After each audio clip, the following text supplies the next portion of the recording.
Kalorinya, ya kalorinya ya sama aja, yaitu 37 kilokalori.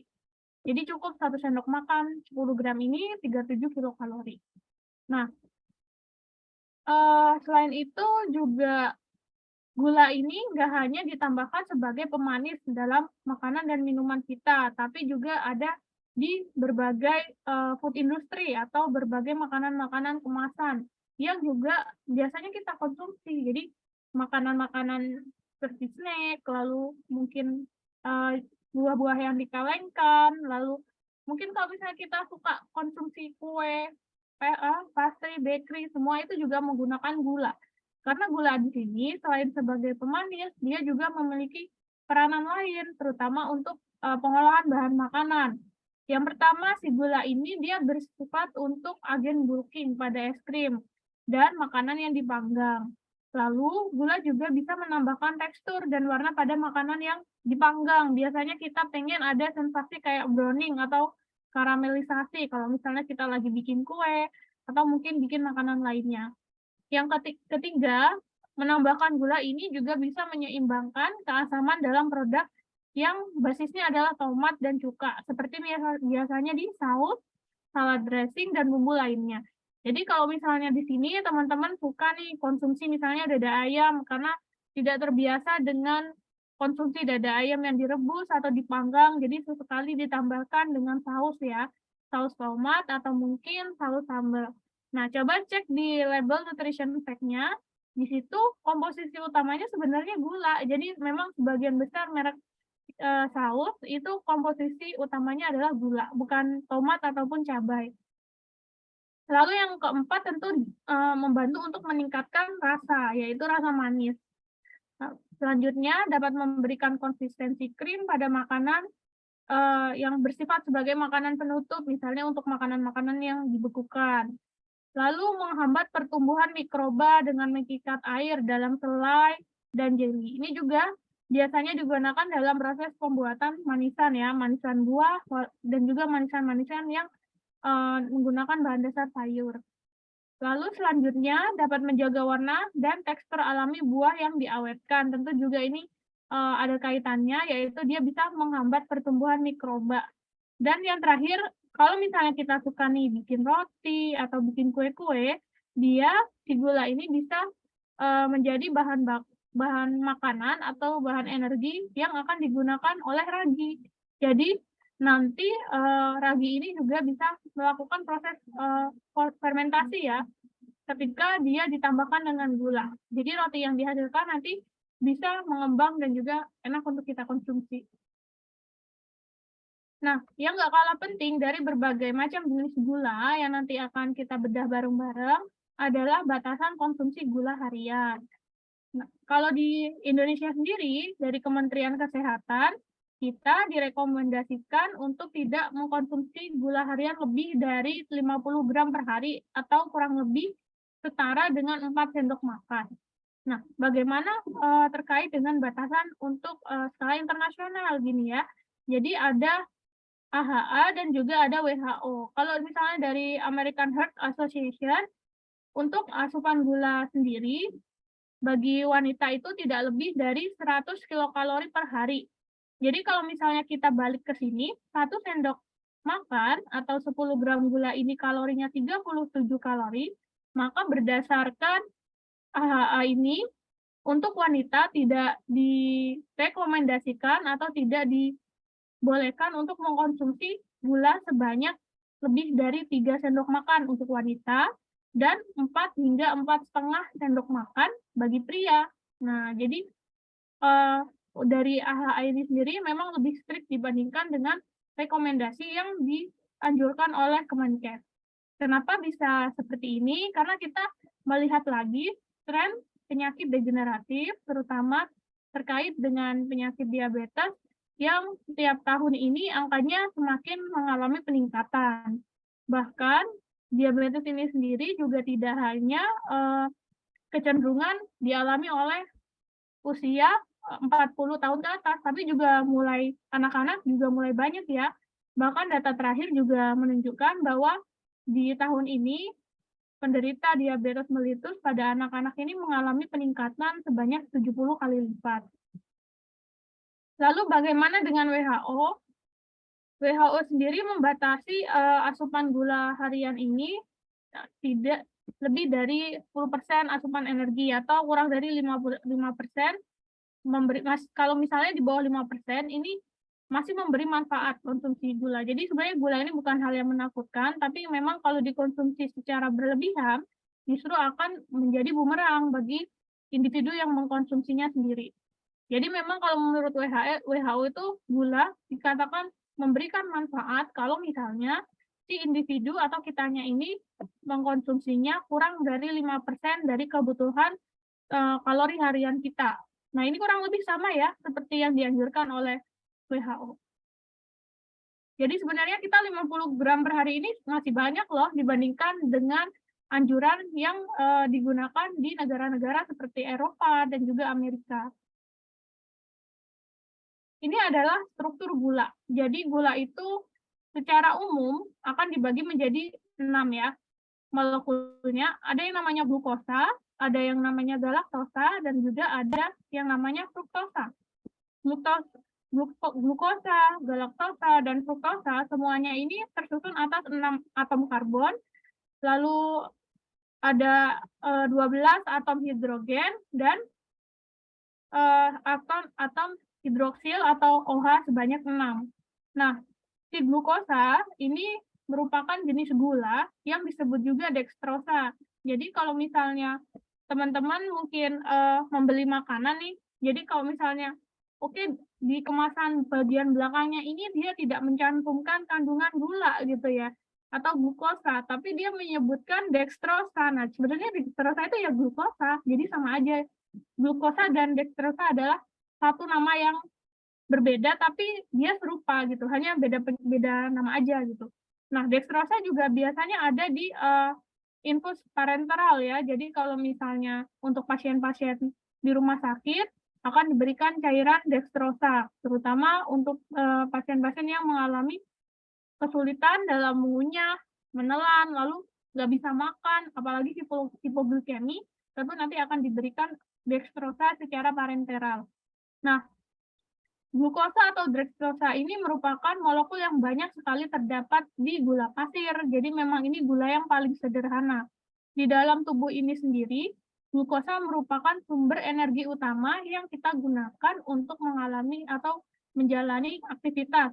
Bagaimana caranya? Tentu kalau misalnya akan dijelaskan, kita akan masuk ke sistem energi. Jadi si glukosa ini nanti akan dipecah melalui serangkaian proses, mulai dari glikolisis, lalu nanti ada siklus Krebs, dan juga ada transport elektron, hingga akan dihasilkan yang namanya ATP, atau adenosine trifosfat, yang itulah energi yang kita gunakan, baik untuk kerja, baik untuk leha-leha, baik untuk kita diam, bernapas, nah itu tetap pakai, hingga kita workout atau olahraga.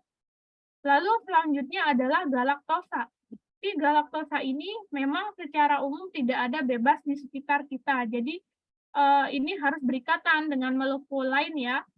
Nah, galaktosa ini ada di susu, jadi disebut juga gula susu. Nah, si galaktosa ini peranannya sangat penting, terutama untuk membantu dalam mendukung perkembangan otak ya. Jadi kalau misalnya kita minum susu, kita juga akan dapat galaktosa. Dan yang terakhir adalah fruktosa. Nah, fruktosa ini adalah jenis gula yang banyak terdapat di buah-buahan dan juga ada di beberapa madu. Terkait madunya itu sendiri sebenarnya saya agak kurang bisa ya menyebutkan, karena kalau misalnya ngomongin madu sendiri kita kesulitan ketika harus memilih madu yang tepat gitu, karena banyak sekali madu yang beredar sekarang ini sebenarnya bukan murni dari fruktosa, tapi memang udah dicampur dengan glukosa atau dextrosa, atau mungkin mengalami pengenceran. Jadi sifatnya bukan lagi sepenuhnya madu, melainkan sudah campuran ya. Kita biasanya bisa make sense sih dari harga ya.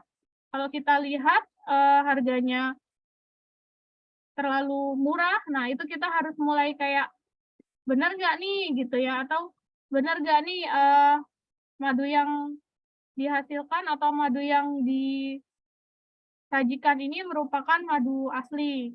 Nah, Lalu selanjutnya kita masuk ke disakarida. Jadi antara molekul-molekul ini, ketiga ini bisa saling berikatan. Jadi nanti si glukosa bisa aja berikatan dengan senyawa glukosa lainnya, menghasilkan senyawa lain yaitu sukrosa. Lalu si galaktosa juga bisa berikatan dengan glukosa sehingga menghasilkan laktosa atau gula susu yang biasanya kalau misalnya kita sering kita lihat-lihat nih di kemasan susu bayi, lalu susu-susu bubuk ada tambahan yang namanya laktosa. Nah, laktosa itu gula susu. Nah, lalu selanjutnya ada fruktosa yang berikatan dengan glukosa. Nah, ini kita akan bahas di slide selanjutnya. Nah, ini adalah sukrosa. Sukrosa ini merupakan gabungan dari glukosa dan juga fruktosa. Jadi ini gula buah ya, emang dia dalam bentuk disakarida. Lalu ada juga maltosa. Kalau maltosa, dia merupakan gabungan dari senyawa 2 glukosa. Ini ada di gula-gula pasir, lalu sirup kebanyakan, dan juga hampir semua minuman-minuman yang sifatnya seperti kental manis, seperti itu. Jadi kalau misalnya kental manis itu sebenarnya bukan masuk laktosa, tapi lebih ke maltosa ya, karena untuk susunya sendiri itu masih di bawah 4%, jadi belum bisa dikatakan mengandung susu dalam jumlah yang besar. Lebih enak sih kalau saya menjelaskannya adalah sirup rasa susu gitu ya, dibandingkan dengan susu kental manis gitu ya. Kok susunya yang di highlight atau ditekankan di sini takutnya salah persepsi atau salah penggunaan dalam sehari-hari, seharusnya tidak digunakan untuk konsumsi, malah digunakan untuk konsumsi rutin gitu ya. Padahal kan itu hanya topping atau tambahan. Dan yang terakhir adalah laktosa atau gabungan dari glukosa dan juga galaktosa yang banyak di susu sapi. Kalau di susu nabati ini nggak ada. Laktosa itu hanya ada di susu sapi. Nah, ini adalah beragam jenis gula dan juga pemanis. Yang pertama adalah madu. Memang pada dasarnya madu ini dia lebih mengandung vitamin dan mineral. Bahkan beberapa juga ada yang mengandung antioksidan, misalnya dengan penambahan gipolen atau lilin lebah. Tapi kita juga harus lihat dari tingkat keaslian dan juga kemurnian dari madu yang nantinya akan kita konsumsi.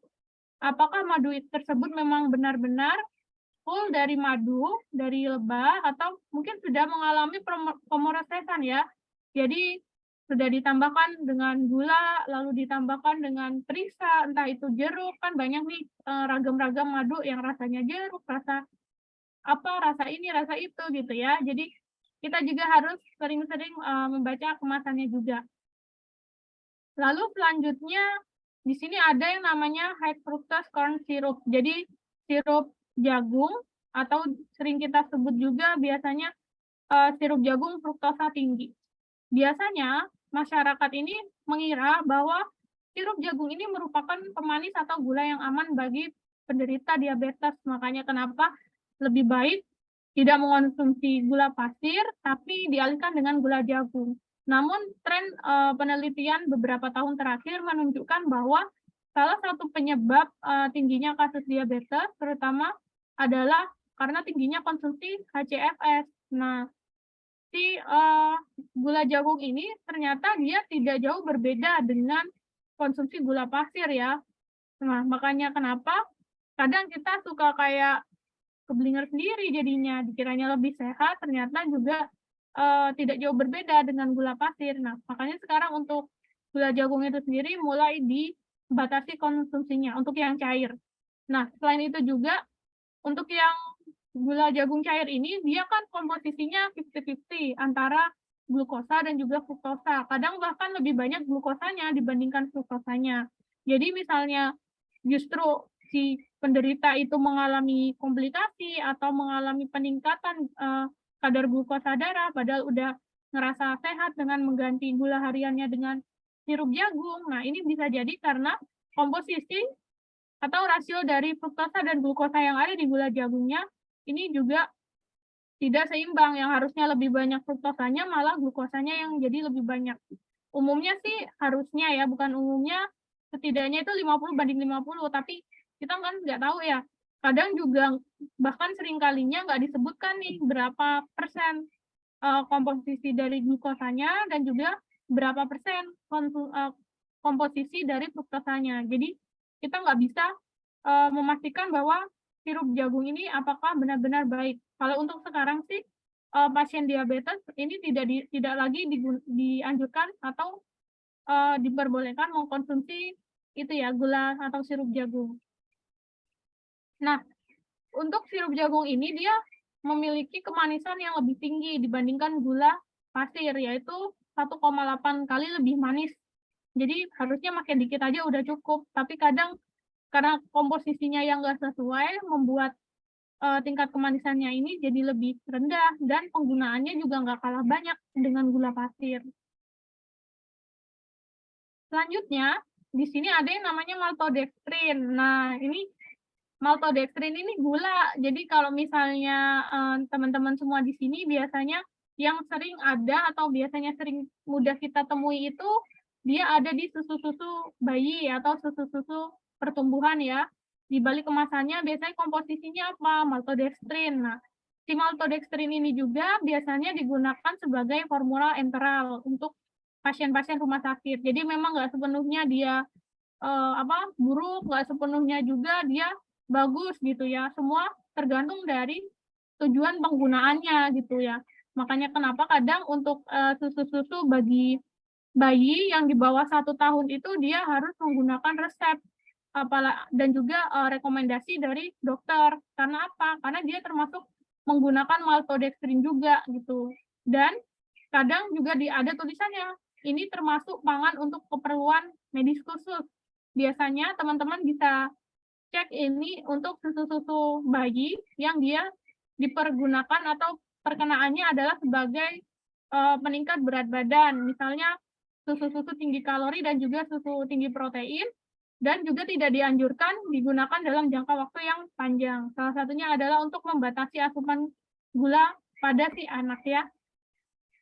Nah, selain untuk pemanis, ternyata si maltodextrin ini juga sifatnya adalah penyalut. Jadi kalau misalnya kita nih konsumsi kayak minuman serbuk, minuman sereal, lalu minuman-minuman kemasan yang dia membutuhkan penyalut ya, itu juga ditambahkan dengan maltodextrin. Jadi memang dia banyak ya, si maltodextrin ini digunakan dalam food industry, dan memang juga nggak boleh digunakan secara mandiri atau sembarangan. Lalu selanjutnya ada yang namanya stevia. Nah, stevia ini memang dari daun ya. Jadi awalnya masih diteliti, tapi semakin ke sini menunjukkan hasil yang baik digunakan untuk pemanis. Karena apa? Ternyata si stevia ini memiliki kalori yang lebih rendah dibandingkan dengan gula pasir. Kalau misalnya tadi gula pasir kalorinya 37 kilokalori. Nah, si stevia ini ternyata 2,7 kilokalori aja. Bahkan dengan menggunakan teknologi yang tepat juga, stevia ini juga bisa 0 kalori. Ini tergantung industrinya ya. Tapi kita menilik kembali bahwa konsumsi stevia ini juga nggak boleh berlebihan. Karena kalau konsumsinya berlebihan juga bisa mengganggu sistem pencernaan kita. Nah, namun secara logis atau secara faktualnya hal ini jarang terjadi. Kenapa? Karena si stevia ini kan manis banget ya, jadi nggak mungkin dong kita nambahin stevia banyak-banyak sehingga gangguan itu jarang banget terjadi. Kecuali memang orangnya lagi iseng atau mungkin lagi mau makan manis yang banyak banget gitu. Karena satu stevia ini ternyata dia memiliki rasa manis itu 200 sampai 300 kali dari manisnya si gula tebu. Makanya kalau misalnya kita kadang beli stevia yang cair itu cukup ditetesin ke minuman kita, teh kita atau mungkin minuman lainnya itu 1 tetes per 200 mili. Nah, kenapa? Karena ternyata 1 tetes ini udah bisa manis menyetarai dengan 2 sampai 3 sendok makan gula. Padahal kalori yang diberikan juga jauh lebih kecil. Lalu ada juga yang namanya gula alkohol. Jadi kalau misalnya teman-teman membaca label kemasan pangan, ada yang diakhiri dengan all ini semua adalah termasuk gula alkohol. Ini biasanya banyak ada di minuman-minuman seperti minuman kemasan, lalu minuman yang di botol-botol kaca. Nah, itu menggunakan gula alkohol. Kadang juga ada minuman yang dia sifatnya seperti suplemen atau mungkin sport drink juga ada. Misalnya dengan kandungan 1000 vitamin C. Nah, itu kadang juga ada menggunakan gula alkohol atau mungkin bahan makanan lainnya gitu ya. Semua yang akhirannya OL ini kalau misalnya kita baca di label kemasan pangan, dia mengandung gula alkohol. Nah, bagaimana peruntukannya? Peruntukannya tentu harus sesuai. Jadi memang benar kalau gula alkohol ini dia kalorinya lebih kecil dibandingkan gula pasir, yaitu ada di range 0,2 sampai 2,6 kilokalori per gramnya. Tapi tetap ini kita nggak bisa konsumsi atau beli sembarangan. Jadi kita juga misal kita tahu nih, oh ternyata gula alkohol kalorinya lebih rendah. Saya cek aja deh harganya di marketplace gitu ya. Oh ternyata harganya jauh lebih murah untuk saya beli dibandingkan kalau misalnya saya beli stevia atau mungkin saya mau beli gula yang kalorinya lebih rendah. Nah, tentu itu bukan pilihan yang tepat karena kita nggak tahu seberapa banyak kita mau nambahin di makanan kita, pertama itu. Yang kedua adalah ini harus dalam pengawasan karena biasanya gula-gula ini digunakan untuk industri ya, terutama industri-industri makanan dan pengembangan produk.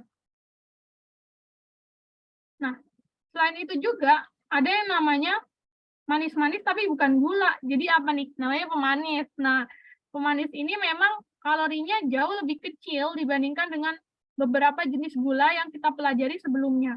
Namun kita pilih kembali nih, si pemanis ini dia tidak bisa digunakan dalam jangka waktu panjang dan juga tidak dianjurkan untuk sering dikonsumsi. Contohnya apa? Kalau misalnya kita beli sirup, kita beli minuman kemasan, minuman instan, lalu minuman-minuman lainnya gitu ya. Kita harus teliti nih bacanya. Emang benar di label tersebut si pangan kemasan ini dia menyebutkan tidak mengandung gula, tidak menggunakan gula. Nah, tapi kita baca, kita tilik kembali, ada yang namanya acesulfamka, advantam, aspartam, fluohangu, neotam, sakarin, stevia, sukralosa. Ini termasuk ke jenis pemanis. Kalau stevia dia termasuk pemanis alami, tapi sisanya adalah stevia dan sukralosa ya. Tapi sisanya adalah pemanis buatan. Jadi memang benar nggak mengandung gula, tapi dia mengandung pemanis buatan. Nah, kita juga harus mulai aware. Bahkan kadang juga beberapa harganya kan murah. Jadi kita seringkali kayak, oh kalau misalnya saya beli yang ini ternyata gulanya tinggi nih gitu. Oh saya beli yang ini aja, dia ada tulisannya nggak mengandung gula atau bebas gula. Oh ternyata yang digunakan adalah aspartam dan sakarin. Ini dua ini paling banyak biasanya di minuman-minuman serbuk dan juga sirup-sirup ya. Jadi kita harus jeli juga gitu ya memilihnya. Ini adalah tingkat kemanisan gula, diukurnya menggunakan skala Brix ya. Jadi kalau bisa kita lihat di sini di tabel ini berdasarkan jenis-jenis gulanya ada sukrosa, fruktosa, laktosa, galaktosa dan maltosa. Memang yang paling manis ada fruktosa, madu ya. Madu ini lebih manis dibandingkan dengan gula atau si sukrosa.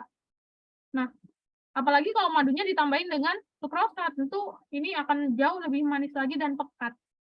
Lalu yang paling nggak manis apa? Laktosa atau yang ada di susu sapi.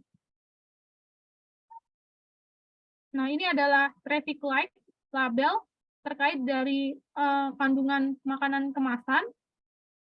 Memang sih kalau di sini atau di negara kita itu regulasi terkait traffic light di label makanan kemasan belum se-strict atau segencar-gencarnya ya. Tapi kadang ada beberapa kok yang mulai ngasih kayak label yang ada warna hijaunya, putihnya, dan juga merahnya. Nah, biasanya yang warnanya hijau ini, dia gulanya adalah yang ada di range aman. Atau dia kurang dari 5 gram per 100 gram. Ini biasanya masih ada ditemukan di UHT yang kecil-kecil gitu ya. Walaupun banyak juga sih yang dia per 110 sampai 120 mili gulanya udah 10 sampai 12 gram. Tapi yang di bawah 5 gram juga ada. Kalau yang selanjutnya dikatakan medium, itu kalau ada di range 5 sampai 15 gram per 100 gram atau 100 mili. Dan yang gulanya tinggi, itu adalah lebih dari 15 gram per 100 gramnya atau 100 mili. Ini biasanya nggak dicantumin sih di kemasannya gitu ya. Tapi harusnya kita juga aware kalau misalnya walaupun nggak ada tanda atau simbol merahnya, tapi kandungan gulanya udah di atas 15 gram per 100-nya, berarti dia termasuk dalam traffic light yang baiknya konsumsinya dikurangi atau dibatasi atau kalau bisa kita alihkan dengan yang lebih baik lagi gitu. Biasanya banyak di mana nih 15 gram per 100 gram? Teh-teh kemasan. Paling banyak di teh-teh kemasan, lalu selanjutnya di jus-jus kemasan juga banyak, lalu juga di beberapa jenis minuman olahraga juga ada. Nah, ini ada sedikit tips dari saya untuk lebih bijak konsumsi gula. Jadi, gimana caranya kita tetap makan yang manis-manis, tapi kita tetap aman atau tetap sehat selama berpuasa. Yang pertama, tentu kalau misalnya kita membuat takjil, harus dibanyakin buahnya. Itu sudah harus ya, daripada bahan lainnya. Tapi juga kadang kan kita ada fasenya atau lagi kepengennya nggak harus selalu es buah, salad buah, apalagi buah potong. Kadang kita pengen yang namanya kolak nih ya, atau pengen lagi kita konsumsi es cendol. Tentu kan nggak nyambung kalau ditambahin buah. Nah, ini ada tips sedikit dari saya, jadi teman-teman juga tetap bisa mengkonsumsi atau makannya, tapi dalam jumlah yang wajar. Yang pertama, ini biasanya siapa di sini yang suka bikin kolak atau es cendol yang menggunakan gula Jawa. Jadi memang kalau kalorinya gula Jawa ini tinggi. Kalau misalnya kita sudah tahu, tentu kita harus punya dua pilihan. Yang pertama, kita tetap pakai gula Jawa biasa, tapi kita harus lebih mindful dalam mengkonsumsinya. Jadi cukup untuk saya 1 sendok makan gula Jawa, tapi rasanya kok kurang manis ya. Nah, memang itu konsekuensinya. Jadi kita pakai yang asli, tapi di porsi yang bijak, atau kita ganti. Jadi saya pengennya yang lebih manis nih, dengan gula Jawa yang kalorinya lebih rendah atau 0. Lalu selanjutnya adalah misalnya kita pengen bikin es belewah atau kita pengen bikin es timun, es kuwut, tentu kan pakai gula pasir. Kalau gula pasir kita punya batasan untuk maksimal 50 kilokalori, jadi nggak mungkin dong nambahinnya 2 sampai 3. Sedangkan kita masih dapat asupan gula itu nggak hanya dari takjilnya aja, tapi juga dari makanan, belum lagi snack-snack lainnya. Dan kalau misalnya habis tarawih masih jajan apa gitu ya, tentu juga harus mindful atau diubah ke yang kedua, yaitu dengan menggunakan gula rendah kalori. Bisa juga menggunakan gula stevia kalau misalnya pengen lebih manis. Nah, selanjutnya kita pengen konsumsi misalnya es campur. Nah, es campur kan kurang afdol, atau es serut, es doger gitu kalau misalnya nggak dikasih susu kental manis. Kita masih bisa menggunakan susu kental manis, tapi dengan jumlah yang secukupnya atau sewajarnya, atau mungkin kita menggantinya dengan kental manis yang dia non gula atau menggunakan gula lain ya di komposisinya. Jadi kalorinya lebih rendah. Plus pastikan juga pemanisnya itu adalah pemanis yang aman atau bukan buatan. Selanjutnya juga yang nggak kalah banyak ketika kita bikin takjil nih adalah ini si warna-warni, si sirup. Si sirup ini sebenarnya kan memang isinya gula, komposisinya untuk buah sendiri sangat kecil ya, rendah. Jadi kita masih bisa konsumsi sirup biasa, tapi tetap nggak bisa banyak-banyak. Harus dalam jumlah yang mindful. Atau kita harus bisa menerima bahwa ini nggak bakal manis banget gitu ya. Atau manisnya mungkin masih di bawah rata-rata sebelum saya menjalankan pola hidup yang sehat gitu. Atau kita pilih opsi yang kedua, jadi memilih sirup dengan rasa yang lebih manis, atau boleh menambahkan dalam jumlah yang jauh lebih banyak, tapi gulanya dan kalorinya juga lebih rendah. Oke, demikian yang dapat saya sampaikan. Kurang lebihnya saya mohon maaf. Saya kembalikan ke Kak Citra. Terima kasih. Oke, terima kasih banyak Coach Olive ya untuk materinya. Wah, Jadi teman-teman nih yang sering nanya ke Coach Olive kasih rekomendasi dong pengganti gula pasir yang bagus. Tadi ya udah di-spill ya, Iya, bener. pengganti gula, terus, tadi juga ada gula gula merah ya? Gula merah, Gula gula merah, Jawa terus ada. sirup gitu ya. Tapi memang kalau misalkan mau, mengatur intake kalori dari, apa namanya, konsumsi-konsumsi yang manis, emang cara yang paling baik adalah, untuk takjil ya, bikin, menunya sendiri gitu. Daripada kita beli, kita nggak tahu seberapa banyak gula yang dimasukin, seberapa banyak juga sirup yang dikonsumsi. Nah, dengan bikin sendiri, dengan bikin takjil sendiri, mengkreasikan menunya sendiri, kan kita jadi tahu gulanya diganti sama apa, terus sirupnya berapa takarannya, gitu ya. Jadi kita bisa mengatur, apa namanya, kandungannya supaya lebih sehat. Oke, kita buka pertanyaan yuk teman-teman, ibu-ibu, gimana kolaknya aman? Selama ini udah bikin es buahnya aman takarannya? Yuk boleh ditanyakan ya ke Coach Olive ya. Seperti pertanyaan dari Uni, aku akan bacakan. Coach, takaran tadi, kan buat konsumsi per orang. Gimana kita ngitung per orang jika bikinnya buat satu keluarga? Misalkan, ngitung kadar gula merah dalam satu panci kolak. Oh bener Uni, pertanyaannya relate ya sama ibu-ibu ya. Oke, Silakan iya. Coach. Oke, jadi memang kalau bikin, buat satu keluarga, bikinnya sekali banyak, nah ini justru nggak kekontrol. Saran saya adalah dipisah. Jadi kita gula cairnya sendiri, lalu kolaknya